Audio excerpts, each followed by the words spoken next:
Yes, the process of transforming our country was never going to be a one-day event.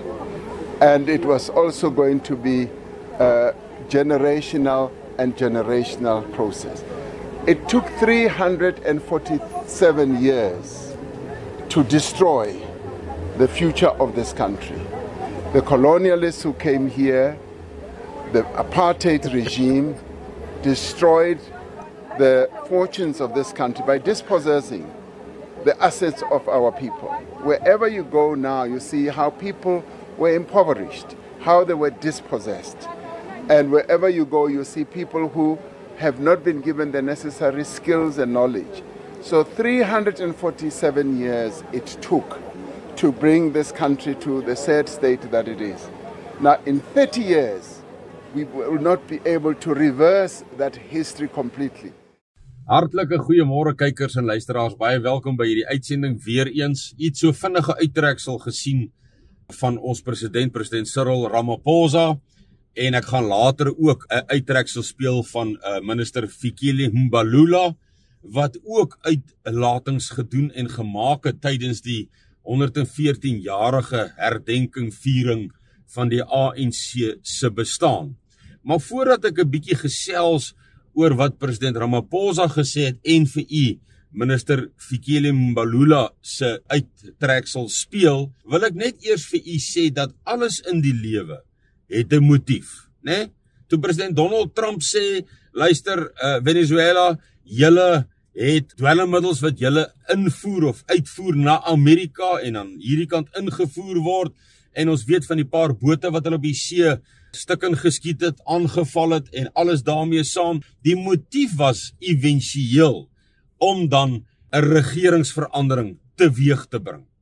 Maar deel van daardie motief aan die uiteinde is om die olie dan nou uit die aard van die saak in die hande te kry, wat vir Amerika baie waardevol is en vir oliestabiliteit op die internasionale markte. Want wanneer hulle Iran aanval, en ek weet nie, dis nie ons lyn vanoggend nie, maar wanneer hulle Iran aanval en die straat van Hormuz en daardie olie raffinaderye in die Midde-Ooste begin aan die brand geskiet word, dan sou hulle graag wou dan staat maak op Venezuela, wat blykbaar volgens berigte die rykste aan olie is in die wêreld. So, dis die motief. Wanneer jy 'n besigheidjie begin, wat is die motief? Die motief is nie om 'n besigheid te begin. Die motief is om daar uit te kom waar jy vir jou gesin, jou geliefdes 'n huis kan koop, 'n voertuig of 2 kan koop, goed kan versorg, kan gaan vakansie hou. Dis die uiteindelike motief. Ek gebruik altyd die voorbeeld, kykers en luisteraars, van 'n hommeltuig. As jy op 'n sportdag, kom ons sê skole sportdag, jy het nou almal by so 'n sportdag gekom, en jy gaan met 'n hommeltuig, 'n drone, en jy sak laag af by die chips stalletjie, skyfies, daar waar die skyfies, daar die lekker vetterige skyfies verkoop word, en jy sak laag tot by hom, dan sien jy die dame of dames, of mense wat hierdie skyfies skil en skyfies maak en in die olie gooi, en dan as jy net dit sien, dan kan jy vir jouself dink, as jy daai stukkie video kyk, dit gaan net hier oor 'n chipswinkel, 'n skyfiewinkel. Maar die oomblik wat daardie hommeltuig begin uitlig, kykers en luisteraars, dan sien jy nee, maar hier's nog kostente. En as hy nog uitlig, dan sien jy nee, maar hier is nog springkastele vir kinders ook. En as hy nog hoër gaan, dan sien jy maar hier's 'n parkeerarea vol voertuie. En as hy nog hoër gaan, dan sien jy maar hier's atletiek ook. Of watter sport ook al dan nou daar beoefen word. En dan sien jy die groot prentjie. En ons moet versigtig wees om nie net in die skyfiestalletjie vasgevang te word, omdat ons 'n hommeltuigie net hier naby hou. En dit wil ek net vir u noem, dat alles het 'n motief. En ons moet kyk na die motief van ons president se uitlatings en Fikile Mbalula. Kom ek speel gou vir u sy video en dan gesels ons net vinnig daaroor. Who is the richest man or men in this country? It is white made, and you can mention them. Democracy has produced Patrice Motsepe and a few. But it's only Patrice Motsepe, among others, we can call a billionaire. Black people have not even come close to managing and controlling the means of production in our country.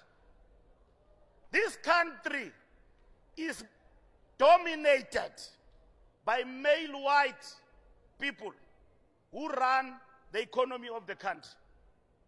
Have you seen an unemployed white person? Have you seen a white person who lives in a shack? Goed, kykers en luisteraars, u het nou Fikile Mbalula se videoetjie gesien, u het ons president se uittreksel gesien, en baie duidelik, kom ons bespreek nie. Ons kan nou sê, president Cyril Ramaphosa sê, ons is kolonialiste, ons het die land kom steel, en ons die grond kom steel, en dan kan ons nou baie debatteer daaroor. Ons kan sê, nee, ons het nie as kolonialiste gekom nie, ons Franse protestante het as vlugtlinge, geloofsvlugtlinge, gekom Suid-Afrika toe, en van daar af het die geskiedenis ontwikkel, en ek wil amper sê, geëvolusioneer ons geskiedenis, en dit is maar hoe dit oor die aarde maar gebeur. Dit was definitief nie die instelling en die uitkyk toe hulle geland het aan die kus om te koloniseer nie. Hulle wou 'n plek hê, 'n veilige plek, 'n heenkome waar hulle nie vervolg word vir hulle geloof nie. Baie eenvoudig. Ons hou dit maar eenvoudig altyd. Goed.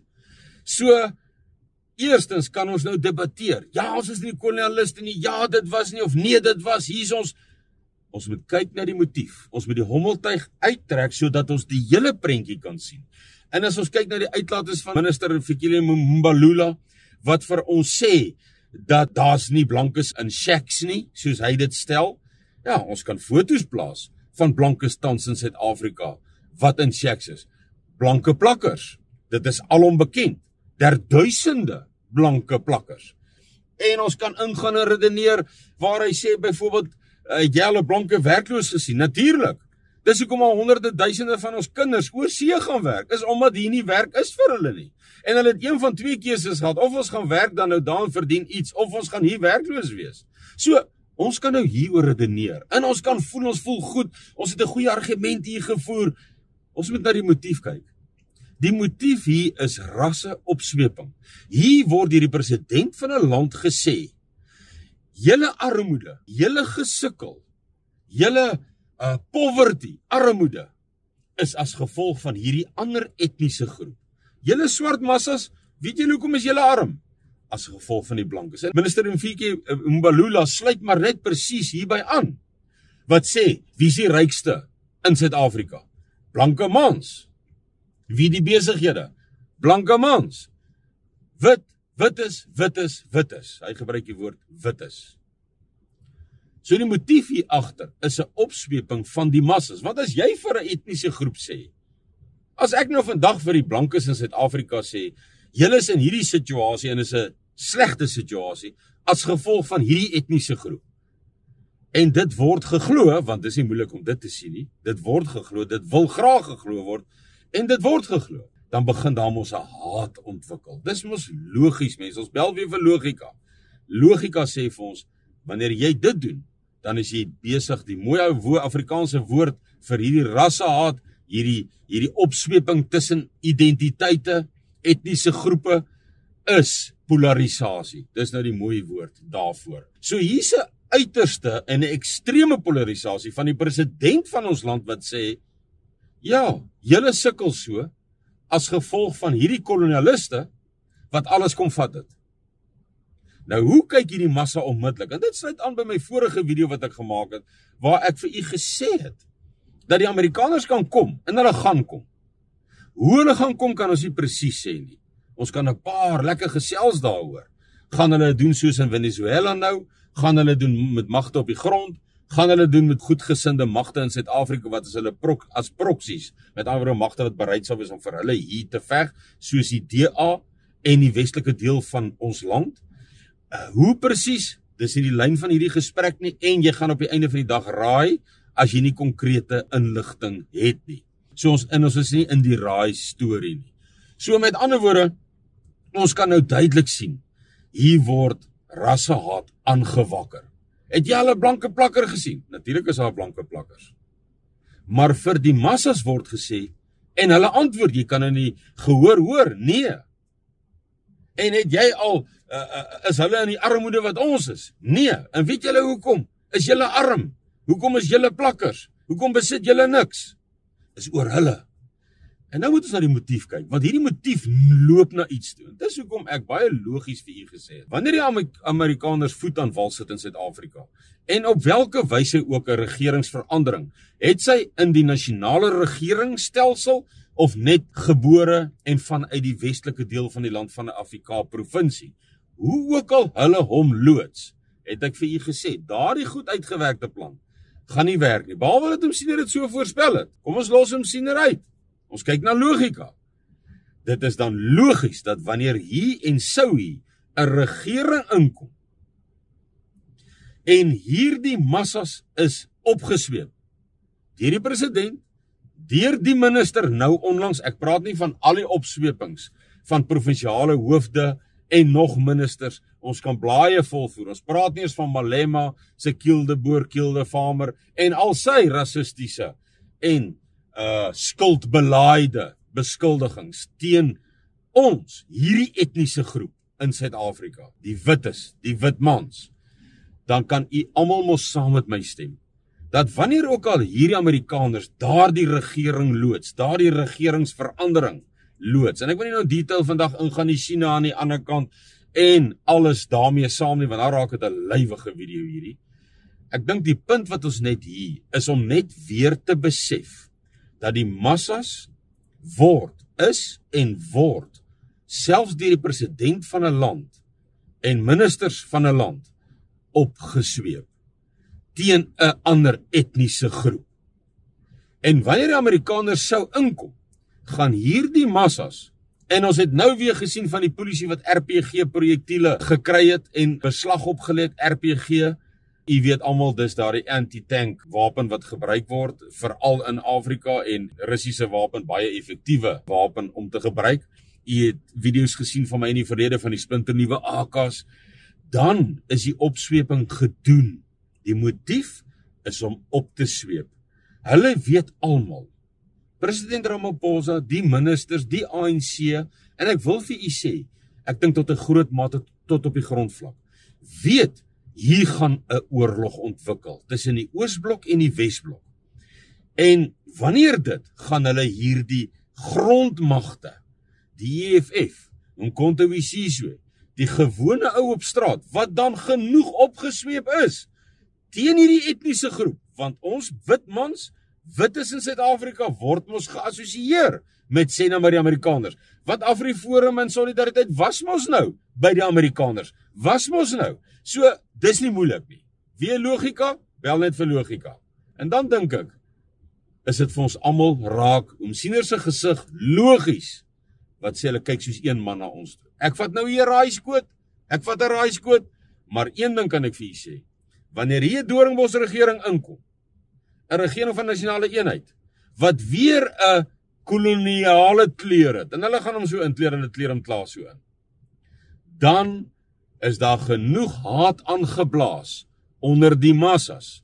Geen net vir hulle daardie wapens wat so sirkuleer, nee, is klaar gegee, ekskuus, geen net die opdrag om hulle nou uit te haal, amper soos wat ons nou die burgerlike magte in Venezuela, die militias, wat nou daar met wapens op jeeps en voertuie begin rondry. Nou dis moeilik om so 'n land oor te neem. Jy kan nie boer leiers gryp, jy kan leiers neutraliseer op welke wyse, jy kan 'n land se leierskap oorneem, maar die oomblik wat die grondmagte mobiliseer, en ek dink dis presies wat ons hier gaan sien.